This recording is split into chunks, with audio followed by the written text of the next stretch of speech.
Gimana guys? Kita lanjut film seri The Brave misi ke-7. Lokasi di Paris, Prancis. Ditampakkan seorang pemuda yang hendak pergi kemudian ditahan oleh kakaknya. Namun, pemuda itu tetap pergi. Pemuda itu bernama Asim. Kemudian, sang kakak menelpon seseorang yang dikenal oleh ayahnya dulu, yaitu Hamid Kedani, memberitahu bahwa adiknya Asim akan pergi untuk meledakkan dirinya. Lalu kita dibawa ke tempatnya tim Dalton. Amir sedang mempersiapkan sarapan pagi untuk teman-teman yang lain di sana. Gak lama berselang, masuklah telepon dari Direktur Campbell yang diangkat langsung oleh Dalton. I need to speak with Amir. Is he nearby? Yeah. Direktur Campbell ingin ngobrol dengan Amir. Campbell mengatakan bahwa nomor aktivasi CIA Amir mendapat telepon SOS dari Mina Beyut. Kemudian, diperdengarkan isi telepon tersebut oleh Noah. I'm looking for Hamid Khedani.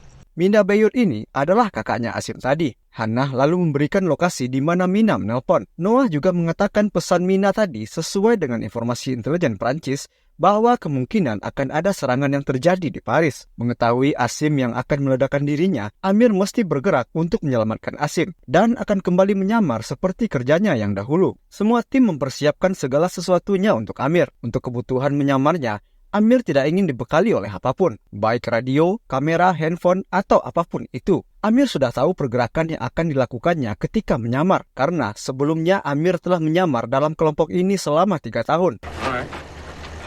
We'll do it your way.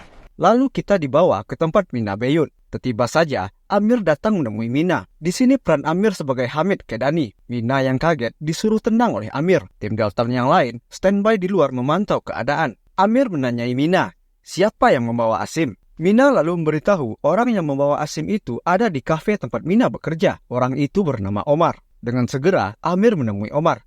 Duduk di depannya dan memberitahu bahwa dia adalah Hamid Kedani. Omar sedikit kaget mendengar hal itu. Kemudian Amir menanyakan ke Omar, mengapa Omar membawa Asim Beyut tanpa permisi dari dirinya. Omar yang tahu reputasi Hamid Kedani tidak mungkin jauh-jauh ke Paris hanya untuk memeriksa seorang bocah. Amir pun beralasan bahwa dirinya telah berjanji ke ayah Asim untuk menjaga anak-anaknya. Sedikit cerita bahwa dulu si Beyut ini, ayah dari Mina dan Asim, telah mengorbankan diri untuk mati syahid. Setelah Mina Beyut menjelaskan tentang kedatangan Hamid kepada Omar, barulah Omar paham bahwa mungkin Asim ada alasan keliru kenapa Asim mau melakukan hal yang disuruh oleh Omar. Omar pun menyuruh Amir untuk menilai sendiri tentang Asim. Tim Dalton yang berada di luar memantau pergerakan Amir. Tim Dalton takut kalau terjadi apa-apa dengan Amir. Dari pihak tim Campbell juga menganalisa tentang Omar yang berada di sebelah Amir. Sementara, Dalton sebagai kapten, jika mereka bergerak untuk menangkap Omar, maka penyamaran Amir akan terbongkar dan serangan pun tetap akan terjadi. Sesuai perintah Campbell,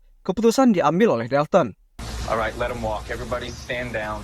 Yang akhirnya Dalton menyuruh tim agar membiarkan Amir pergi dan mengikuti pergerakan dari jauh. Sampailah Amir di sebuah gudang.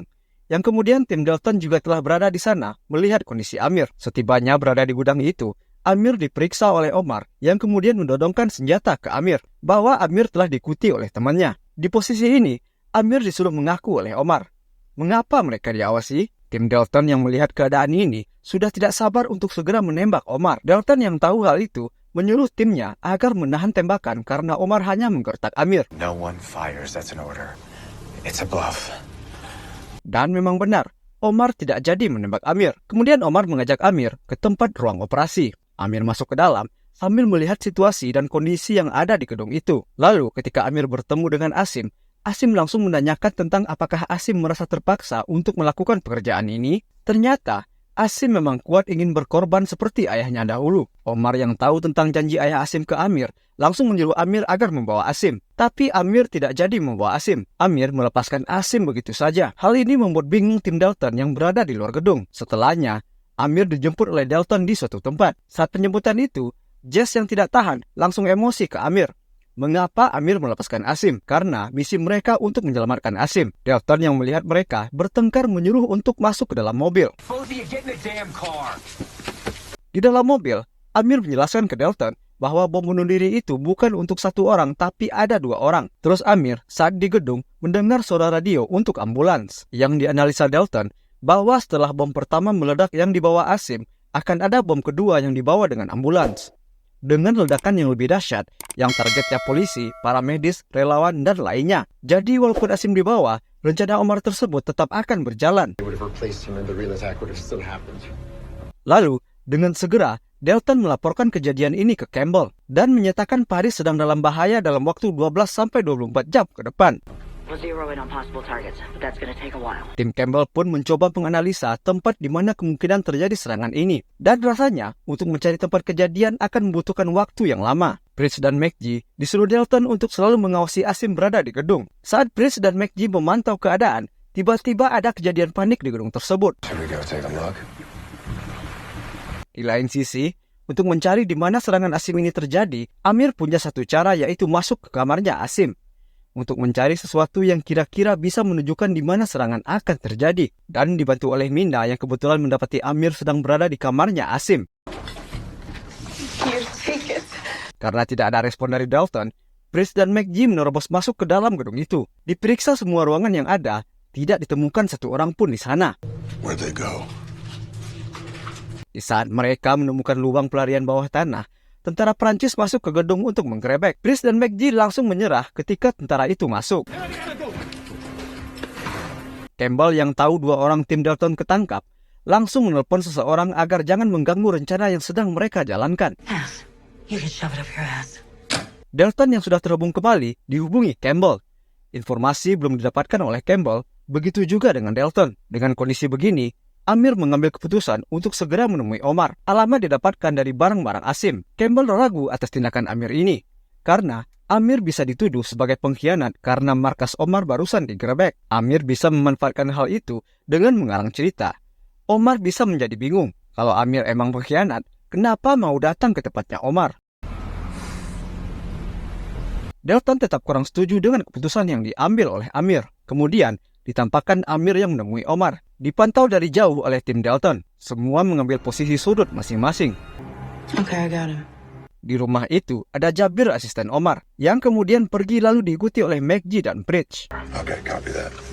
Amir yang dibawa Omar ke ruangan, ternyata di situ ada Mina yang telah dituduh sebagai pengkhianat oleh Omar. Tanpa basa-basi, Omar menyuruh Amir agar membunuh Mina dengan memberikan pisau ke Amir.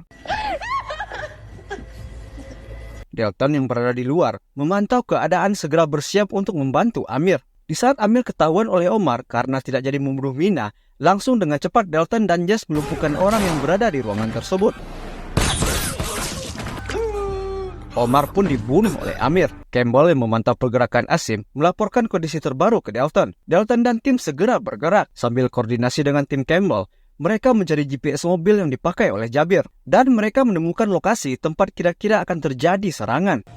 I got something. Sundays it becomes a farmer's market and a carnival. Yaitu pasar tradisional yang memang ramai orang berada di sana. Semua tim Dalton menuju pasar tersebut untuk mencari bom kedua. Tim Campbell sambil memantau orang-orang di pasar dan memperkirakan kemungkinan dalang untuk bom kedua ini. Bridge dan McGee yang mengikuti pergerakan Asim telah sampai juga di pasar itu. Perintah Campbell jelas, jangan biarkan Asim untuk masuk ke dalam pasar.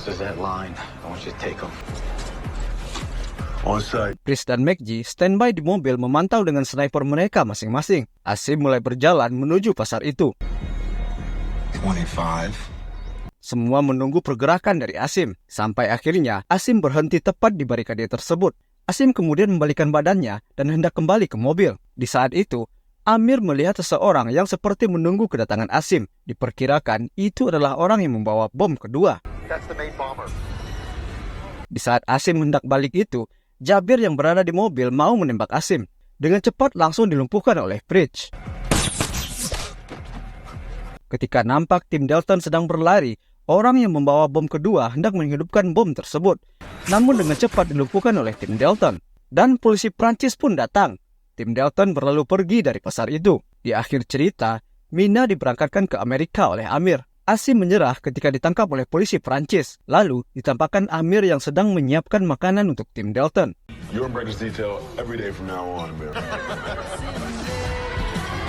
Yuk langsung kita lanjut The Brave misi ke-8. Kita dibawa ke suatu lokasi yang berada di pegunungan Altai, Mongolia. Ditampakkan ada benda jatuh dari langit seperti meteor yang dilihat oleh seseorang yang berada di sana. Kemudian kita dibawa ke markas DIA tim Campbell. Campbell mengadakan meeting darurat dengan Hannah dan Noah. Dalam meeting itu, Campbell memperkenalkan drone buatan Rusia yang baru dengan nama Mark 10. This one's dubbed the Mark 10. Drone tersebut bisa terbang di atas Amerika tanpa terdeteksi. Ternyata, benda asing yang jatuh tadi adalah sebuah drone. Di waktu yang sama di tempat lainnya, yaitu tim Dalton sedang mengadakan briefing dengan anak buahnya, sedang membahas hal yang sama yaitu drone Mark 10. Campbell memerintahkan Dalton untuk mengambil sampel kulit drone. Tim Dalton akan segera ke lokasi jatuhnya drone di daerah Mongolia sebelum keduluan pihak Rusia. Agar tim Dalton bisa segera dengan cepat sampai ke Mongolia, mereka pun terjun payung dari pesawat. Semua tim Dalton mendarat dengan selamat di tanah tidak bertuan. Dalton's team are on the ground. Insertion complete. Semua pergerakan tim Dalton dipantau oleh tim Campbell dari markas DIA. Saat tim Dalton dalam perjalanan itu, mereka nampak dari kejauhan sebuah desa yang sepertinya dalam keadaan habis terbakar. Yang hal itu dikonfirmasi oleh Noah. Setibanya tim Dalton di perkampungan desa itu, penduduk yang berada di sana banyak yang mati dan dalam keadaan terluka. Tim Dalton disambut dengan penduduk yang semua menodongkan senjata kepada mereka. Dalam keadaan panik itu, Amir yang bisa bahasa Kazakhstan mencoba untuk menjelaskan, namun tidak bisa. Melihat ada yang terluka, McG maju untuk menolong seseorang yang terluka yang berada di tempat itu. Setelahnya, penduduk setempat percaya dengan tim Dalton. Bridge yang komunikasi dengan penduduk itu menanyakan perihal drone yang jatuh. Didapatkan lokasi perkiraan di mana drone itu jatuh. Dan penduduk tersebut juga memberitahu bahwa sebelumnya memang ada tentara Spetsnaz yang datang. Campbell mengatakan berarti memang drone ini sangat penting sekali karena tim khusus yang datang untuk mengambil drone tersebut. Setelah dicek Hannah detail tempat lokasi jatuhnya drone, ternyata itu berada di daerah Tiongkok, tepat di pertemuan negara Rusia dan Mongolia. Ini memicu sesuatu hal yang besar, tapi menurut Dalton, ini sepadan risikonya jika memang drone Rusia tidak bisa lagi memasuki Amerika seenaknya. Dengan kondisi berada di tengah wilayah musuh, supaya tim Dalton tidak ketahuan, maka semua alat komunikasi, GPS, apapun itu yang terkait dengan telekomunikasi mesti dimatikan, supaya tidak terpantau oleh radar sampai melewati perbatasan. Jika nantinya ingin melakukan kontak panggilan, gunakan telepon satelit kepunyaan warga. Roger that. Catch you on the dark side of the moon. Dan jika tertangkap di daerah Tiongkok, maka tidak ada bantuan untuk tim Dalton. Dalton mesti melakukannya dengan cara old school, yaitu metode lama. Don't worry. Old school we can do. Tim Dalton pun melakukan perjalanan dengan menggunakan kuda yang dipinjamkan oleh penduduk setempat. Sambil terus memantau, Dalton dan tim berkuda sampai ke daerah tebing pegunungan. Memasuki tepi perbatasan Tiongkok, Bridge melihat jejak kendaraan dan rencana Dalton agar mencegat di tengah jalan. Karena kondisi jalan di pegunungan tersebut, tim Dalton pun meneruskan perjalanan mereka dengan berjalan kaki. Di markas DIA, Campbell mendapat telepon dari duta besar Rusia, kenalan lama Direktur Campbell saat di CIA dulu. Noah cemas akan hal itu, karena bisa saja tim Dalton ketahuan. This is bad. Or it's an opportunity. Tim Dalton sampai di suatu tempat padang ilalang yang istilah namanya kill box. Tidak ada tempat berlindung di tempat itu. Kemudian tim Dalton berjalan perlahan sambil memantau keadaan sekitar. Ketika sedang berjalan itu, terdengar suara burung yang terbang menandakan sesuatu. Semua terdiam. Lalu, semua tim Dalton segera bersembunyi. Dan memang saja, di depan tim Dalton datang pasukan Spetsnaz yang hendak melintas di tempat itu. Semua tim Dalton hanya bisa bersembunyi di bawah rimbunnya ilalang, sambil standby menghadapi kemungkinan yang terjadi. Tim Dalton kembali melanjutkan perjalanan setelah tidak ketahuan pasukan Spetsnaz yang segera berlalu pergi. Di tempat lainnya, Campbell bertemu dengan dubes Rusia yang bernama Dmitri. Dmitri sudah tahu bahwa ada pasukan Amerika di Mongolia. Namun Campbell pura-pura tidak mengerti maksud dari Dmitri ini. Dmitri terus mengancam Campbell bahwa pasukan Spetsnaz akan terus bertambah dan seiring itu akan banyak terjadi pertumpahan darah. No one wants there to be bloodshed, Patricia. Tim Dalton telah sampai di lokasi jatuhnya drone. Ternyata di tempat itu telah banyak pasukan Spetsnaz sedang mengumpulkan puing-puing drone. Tim Dalton hanya memantau dari jauh sambil membuat strategi untuk mengambil salah satu puing drone itu. So what's the plan, Top? Di markas DIA, Noah memberitahu Campbell bagaimana jika Campbell menelpon pihak Tiongkok untuk berbagi tentang drone itu. Noah, you are a genius. Campbell yang tahu bahwa dirinya sedang dipantau melakukan pertemuan dengan pihak Tiongkok. Di sisi tim Dalton berencana hendak mengambil puing drone itu dari truk pasukan Spetsnaz. Tim Dalton yang lain membuat jebakan dan menunggu di titik poin yang telah ditentukan. You guys know what I think. Rencana Campbell yang bertemu dengan pihak Tiongkok membawa hasil. Dari pantauan Hana, NSA yang mencegat komunikasi Rusia mendapatkan bahwa Dmitri membatalkan pengiriman bala bantuan Spetsnaz ke Mongolia. Dalam perjalanannya, pasukan Spetsnaz terhenti sebentar karena adanya pohon yang melintang di tengah jalan. Sambil dipantau oleh Fritz dan McG. Saat truk kembali jalan, Kapten Dalton segera naik ke dalam truk untuk mengambil puing drone. Truk sempat berhenti sebentar karena mendengar suara gaduh. Namun, setelah dicek, tidak ditemukan Dalton yang berada di dalam truk. Setelah Dalton mendapatkan sampel puing drone itu, Dalton keluar menyelinap turun dari truk. Hal itu diketahui oleh Komandan Spetsnaz. Dalton langsung diberondong peluru dari Spetsnaz. Pasukan Spetsnaz terus mengejar dan menembaki Dalton. Tim Dalton yang mendengar suara tembakan, mereka mesti dengan cepat untuk bertemu di titik poin yang telah ditentukan jika terjadi sesuatu di luar rencana mereka di awal. Let's move.